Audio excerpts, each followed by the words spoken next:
There are two more portions to the cost of healthcare in that sense for the bill size, right? One is consumables, and the other one is medication. Maybe you talk about consumables before I touch on medications. Consumables will be things like, probably not your specialty, but some of the others, right? So for example, orthopedics, surgery, and then cataract surgery, when you put the lens in, and those. Yeah, so those are also cost added.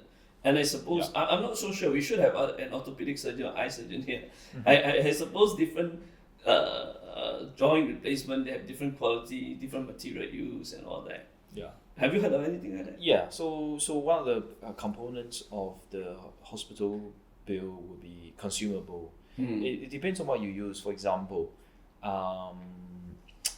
you go into a scope. They will need oxygen nasal prong. Yes. Your bite block. You'll need the sheets for the bed.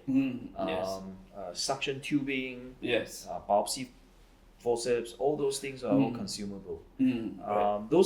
What does it mean? It means that once you use it, you cannot recycle. You have to dispose it. Yeah. So these are medical consumables, are necessary part of the procedure or investigation or the treatment of the patient. So those are unescapable, I think. Right. Those, but of course, just like any other business, of course, there's a degree of markup for yes. I mean that is reasonable, right? Yeah, reasonable. Yeah. Right. Yeah. In fact, then we talk about, for the same reason, we talk about medications. So in terms of medication, sorry. Yeah. So consumable would be like you go into a restaurant and they give you weight towels and they charge you $1.50. Right. Yeah, and they will charge you the pickles and achar. They charge you $3. So they can consider that as consumable. Right. Yeah. Okay. So you're moving. Well, my concept of consumable, I'm talking about the big items. I'm not talking about the no. Relatively speaking, these are consumable. You need it. You need your weight towel. They're like, might as well charge you. You can bring your own. True.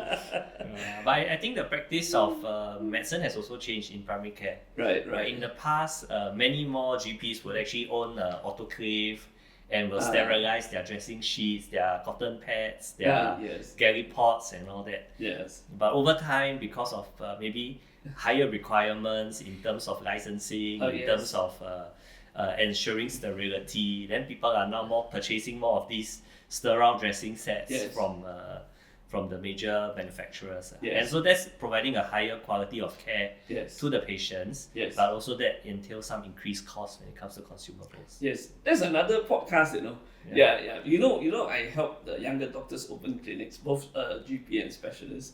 One of the tricky thing is deciding whether you have autoclave or you buy the disposable set, right? The disposable set is actually a lot more cost effective in that sense. May not be cost efficient, but cost effective because basically you just sell it to the patient, as in cost it to them, and then you just discard it after use, right? So it's a lot easier.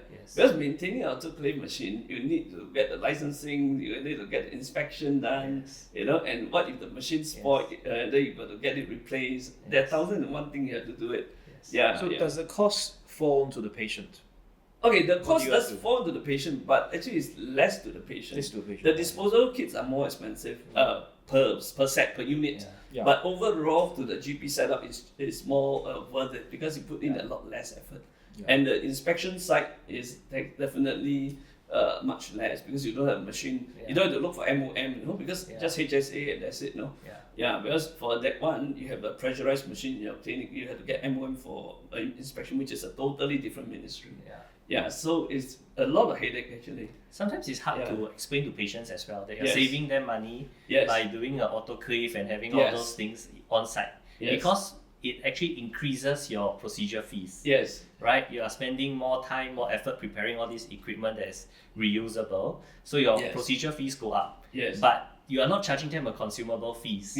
Whereas for those clinics that use consumables, then they are charging a professional fee for the On top of procedure, that. and then they get to charge all the consumables on top of that. And it So looks patients reasonable, pay right? more. Because too many items inside, so it Yeah. looks reasonable, right? Yeah. Whereas you put one set meal, it doesn't look Like reasonable. dabao box lor, 20 cents for one box. Correct. Dabao box. Yeah. Correct. So you itemize the You want 20 extra cents. chili, 20 cents. A plastic bag. Yeah, You go yeah, to yeah. NTUC now, you Correct, must pay for yeah. a plastic bag. Yeah. But when we're using the autoclavable instruments, they're actually higher quality, right? Yes. Because they're all well made. Yes. Yeah. Yeah, talking about that, true. That's true too. Yeah. Because sometimes you do minor procedure. Yeah. It's very frustrating to get the disposable ones. They're so Plastic. flimsy, right? Plastic and flimsy. You can't even hold anything. Yeah. Yeah, so it's terrible. Yeah. It affects our own standards as well. Yeah, but patients don't see those things. Yeah. That's right.